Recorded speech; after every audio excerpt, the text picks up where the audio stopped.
करती हूँ। नमस्कार, मैं आरव जी आज आपके समक्ष खड़ा होकर बेहद गर्व महसूस कर रहा हूँ। यहाँ उपस्थित हमारे रेसिडेंशियल कॉम्प्लेक्स के सम्माननीय सदस्य व मेरे प्रिय मित्रों को मेरी ओर से भारत की आजादी के 78 वर्ष पूरे होने पर स्वतंत्रता दिवस की हार्दिक शुभकामनाएं। भारत के 79वें स्वतंत्रता दिवस 2025 की थीम है स्वतंत्रता का सम्मान, भविष्य के लिए प्रेरणा।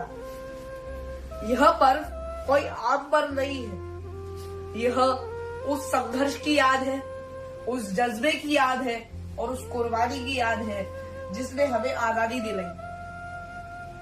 भारत की आजादी कोई एक दिन में नहीं मिली, यह थी सैकड़ों सालों की गुलामी, हजारों यातनाओं और लाखों बलिदानों की कहानी।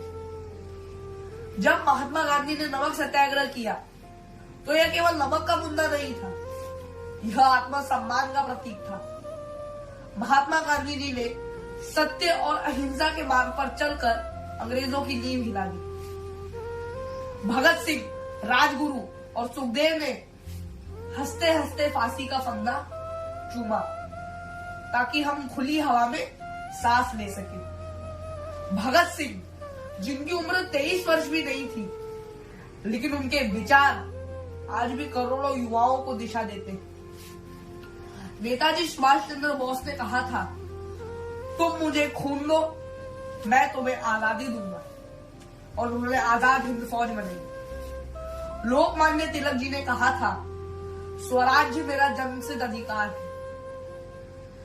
विनायक दामोदर सावरकर, जिन्होंने काला पानी जैसी सजा झेली। झांसी की रानी लक्ष्मीबाई, जिन्होंने अंग्रेजों से वीरता पूर्वक लड़ाई लड़ी। और हम महाराष्ट्र के गर्व छत्रपति शिवाजी महाराज को कैसे भूल सकते हैं, जिन्होंने स्वराज्य की नींव रखी और अन्याय के खिलाफ डटकर मुकाबला किया। उनकी वीरता और रणनीति आज भी हमें प्रेरणा देती है। और ना जाने कितने वीर वीरांगनाओं ने अपने प्राणों की आहुति दी। इन स्वतंत्रता सेनानियों ने कभी ये नहीं सोचा कि वो हारेंगे, क्योंकि उनके दिल में सिर्फ एक सपना था, एक स्वतंत्र और सशक्त भारत। लेकिन आज सवाल ये है कि क्या हमने उनके बलिदान का सम्मान किया है? क्या वो भारत बना जिसका कभी उन्होंने सपना देखा था? आज हमारे पास टेक्नोलॉजी है, चांद पर पहुंचने वाली स्पेस एजेंसी है, दुनिया का सबसे बड़ा लोकतंत्र है, लेकिन क्या हम सच में सामाजिक रूप से स्वतंत्र हैं? क्या हर बच्चा शिक्षा ग्रहण कर पा रहा है? क्या हर महिला सुरक्षित है? क्या हर गरीब को सम्मान मिल रहा है? ये वो प्रश्न है जो आज हमें सोचने पर मजबूर करते हैं। आज का भारत हमारी जिम्मेदारी है साथियों। अब समय ये है कि हम सिर्फ भाषण ना दें, बल्कि कुछ ठोस कदम भी उठाएं। आप पूछेंगे, हमें क्या रेसिडेंशियल सोसाइटी में रहकर देश के लिए क्या कर सकते हैं? मैं कहता हूँ बहुत कुछ। हम ये कर सकते हैं, जैसे कि अपने बच्चों को सिर्फ स्कूली पढ़ाई के अलावा अच्छे संस्कार भी दें, प्लास्टिक का बहिष्कार करें और पर्यावरण का ध्यान रखें। सोसाइटी में साफ सफाई, हरियाली और सामूहिक एकता को बढ़ावा दें। स्वदेशी उत्पादों का उपयोग करें और वोकल फॉर लोकल अभियान को आगे बढ़ाएं।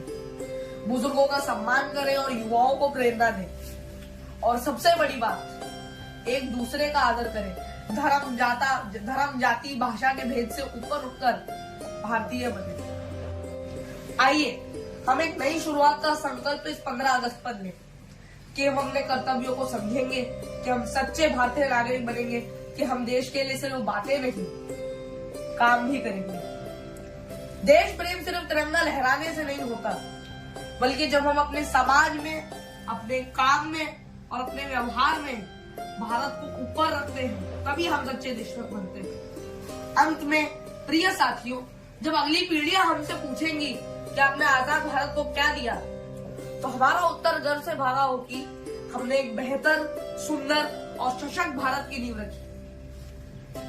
साथियों, हमें केवल आजादी का जश्न नहीं मनाना है, बल्कि उसे जीना है, निभाना है और आगे बढ़ाना है।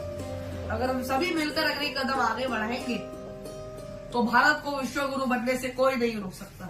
आइए हम संकल्प ले कि हम स्वतंत्रता सेनानियों के बलिदानों को व्यर्थ नहीं जाने देंगे। हम एक सशक्त और आत्मनिर्भर भारत बनाएंगे। वंदे मातरम। भारत माता की जय। जय हिंद। धन्यवाद।